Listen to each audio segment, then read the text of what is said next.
আজকে তো আমরা সকাল থেকে অনেক কিছুই করলাম, যা একটু আগে বললো, ঠিক আছে, যে কেক কাটলাম, অনেক কিছু করলাম, বেলুন ফাটালাম, কিন্তু অ্যাকচুয়াল আজকের দিনের উদ্দেশ্য এটা না। এই দিনটা আমরা কেন পালন করি এটা আমাদের জানতে হবে।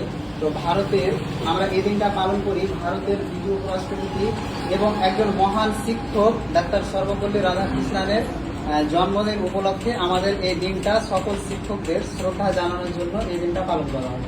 তার সাথে সাথে আমাদের সমাজের আরো নানান শিক্ষক, যেমন আমাদের প্রথম শিক্ষক হচ্ছে আমাদের মানে বাড়িতে আমাদের মা, ঠিক আছে। আমরা তার কাছ থেকে চলাফেরা, কথা বলতে শেখা, সবকিছু আমরা শিখি। তো আমাদের প্রথম টিচার হচ্ছে আমাদের মা বাবা, তারপরে আমাদের শিক্ষকরা, ঠিক আছে।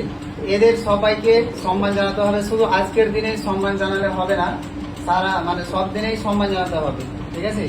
এমন না যে কোনো টিচার এইদিকে ক্লাস করছে তোমরা পিছনে গল্প করবা, এগুলো সম্মান জানানো হয় না, ঠিক আছে। তো তোমরা সমস্ত শিক্ষকদের সব দিন সম্মান দিবে, বড়দের সম্মান দিবে, ছোটদের ভালোবাসা দিবে। তো এই দিনটা আমাদের যে ডাক্তার সর্বপল্লী রাধাকৃষ্ণনের জন্মদিন উপলক্ষে পালন করা হয়।